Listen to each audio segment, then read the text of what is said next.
काला साया। यूं तो बनारस घाट अपनी खूबसूरती के लिए बहुत प्रचलित है, पर घाट के किनारे कई राज लिए बैठे हैं। ये कहानी शुरू होती है बनारस के घाट के पास बने ममता निवास से, जहाँ प्रिया लाल जोड़े में ममता के घर उसकी बहू बनकर आती है। आओ आओ बहू, घर को अपने पैरों से पवित्र करो। ममता घर की दहलीज पार कर ही रही होती है कि अचानक एक बहुत गंदी सी बास पूरे घर में फैल जाती है।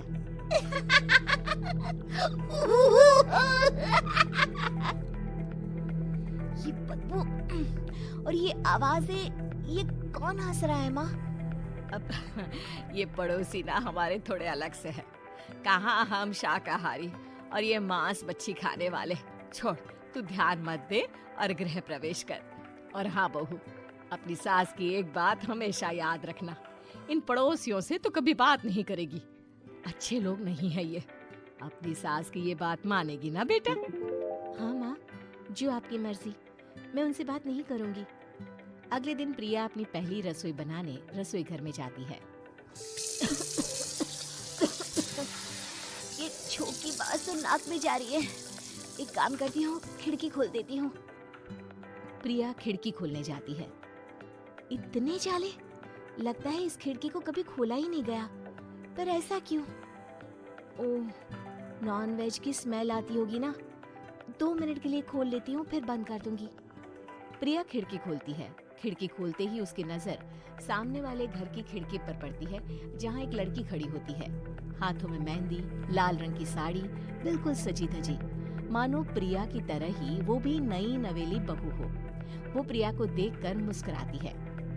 हे भगवान, माँ ने तो इनसे बात करने को मना किया था।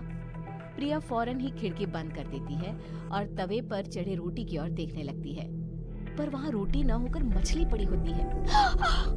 ये क्या? पहली ही रसोई में इतनी बड़ी गलती।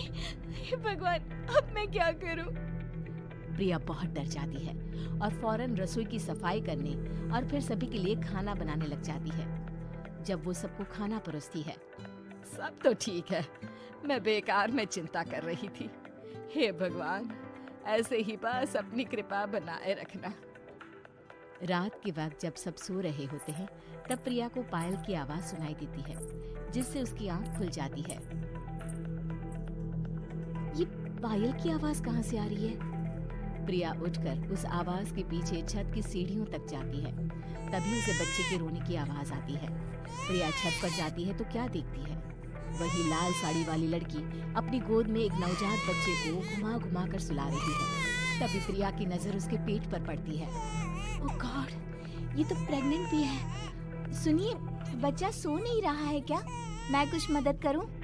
नहीं नहीं, आपके घर वालों को अच्छा नहीं लगेगा, मैं संभाल लूंगी।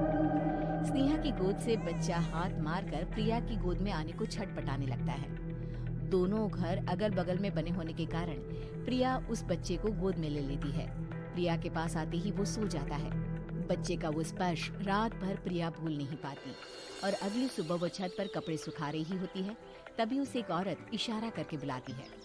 स्नेहा कह रही थी बाबू तुम्हारी गोद में आते ही सो गया। मैं गौरी, स्नेहा की माँ हूँ। बहू, घर आना, बाबू को खिला भी लेना। शाम को जब घर पर कोई नहीं रहता, बच्चे से मिलने के लिए प्रिया छिपकर अपनी पड़ोसन के घर चली जाती है और कुछ देर बच्चे को खिलाकर वापस लौट आती है। इसके कुछ दिन बाद ही प्रिया को पता चलता है कि वो माँ बनने वाली है। ममता की खुशी का ठिकाना नहीं रहता।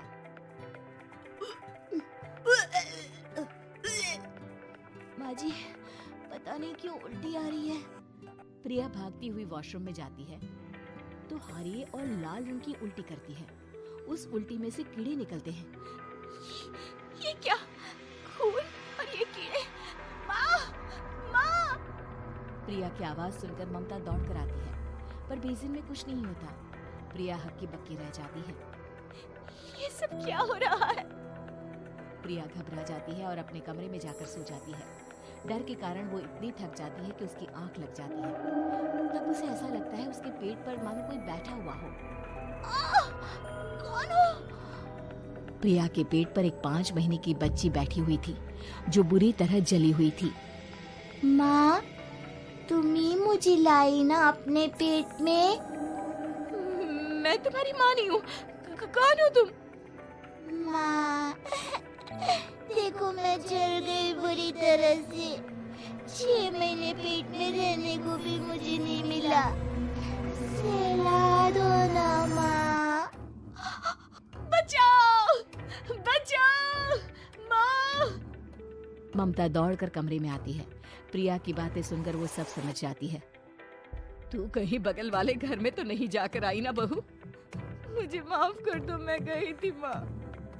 उस घर में सब मरे हुए हैं बहू। कई साल पहले स्नेहा उस घर में बहू बनकर आई थी।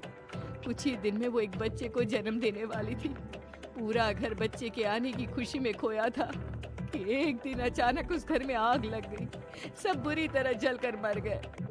गौरी आज भी दादी बनने का इंतजार कर रही है और इसीलिए स्नेहा ने अपना अजन्मा बच्चा तुम्हारी कोख में डाल दिया। ममता ये कह रही होती है कि पीछे से उसके पैरों को एक बच्चा पकड़ लेता है। दादी, दादी। माँ, स्नेहा की गोद में यही बच्चा था। ये बच्चा कौन है फिर? तेरी मौत है। तेरी भी दादी। जिस चीज का ममता को डर था वही हो गया। ममता निवास के ऊपर मौत ने चादर बिछा दी थी। प्रिया का पेट ऐसे बढ़ जाता है मानो 9 महीने का हो। 2 हाथ उसके पेट से बाहर निकलते हैं। बहू, संतोष को फोन कर, किसी पंडित जी को बुला बहू। प्रिया का पति भागता हुआ घर आता है। ये तो होना ही था माँ। तेरा पाप तेरे सामने आ गया तो तू सह नहीं पा रही है। स्नेहा घर में आग लगी नहीं थी, माँ ने लगाई थी, प्रॉपर्टी की लालच में। और वो बच्चा मेरी पहली पत्नी का बच्चा है, मेरा बेटा, जो कि उस आग की चपेट का शिकार हो गया था। मैंने तुमसे ये सब माँ के कहने पर छुपाया था। मुझे माफ कर दो प्रिया। तुम अगर चाहो तो यहाँ से जा सकती हो। मैं तुम्हें किसी भी बंधन में रखना नहीं चाहता। मेरी शादी हुई है आपसे, मैं आपको छोड़ नहीं सकती, पर उससे पहले हमें स्नेहा, उसकी माँ और बच्चे की आत्मा की शांति करवानी होगी। संतोष और ममता गौरी के घर जाते हैं। अंदर सब कुछ जला हुआ होता है। जमीन पर जली हुई लाशें बिखरी हुई थी। ममता रो रो कर अपनी करने की माफी गौरी से मांगती है। प्रिया स्नेहा के घर वालों का अंतिम संस्कार करवा देती है और ममता निवास फिर से आत्माओं के साए से मुक्त हो जाता है।